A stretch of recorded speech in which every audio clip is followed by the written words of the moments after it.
तू ही हमर जान, तू ही हवा बाबू सोना। अरे तू ही हमर जान, तू ही हवा बाबू सोना, दे दाना दिल कहे करा तारा चोना। तो भैया लगन लेके आ गए नी पवन सिंह के लप लपौआ डांस और मैडम के इग्नोर करे वाला स्टाइल भैया लगन पवन सिंह के। चला देखा जाए मैडम के लाली लिपस्टिक होठल लाली तो कैसे भैया लोगन, चला देख लेवल जाए। आज के कार्यक्रम बहुत ही बढ़िया बा भैया, वीडियो पूरा देखिया और अंत तक देखिया तबे मजा आई भैया लोगन। बाबू सोना वाले जितना है ध्यान लगा के सुन ला, आज नॉलेज की जानकारी देंगे हमरे पवन भैया। चला देखल जाए। दे दो ना दिल काहे करा तारा चोना।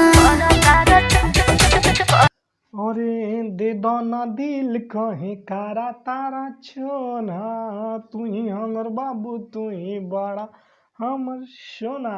हाय मैडम के दांते तारे अंगुली दगा मतलब दबा के काटे वाला स्टाइल ना भैया लोगन एकदम जानलेवा बा।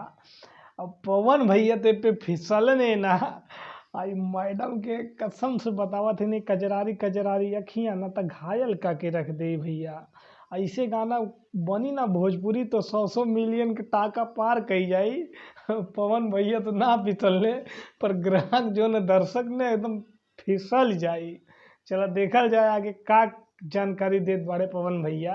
हम जानतानी हमरा जिंदगी ला ऐसन सुझाव दे दे तो हमारा जिंदगी ने ऐसा सुझाव दे देबे।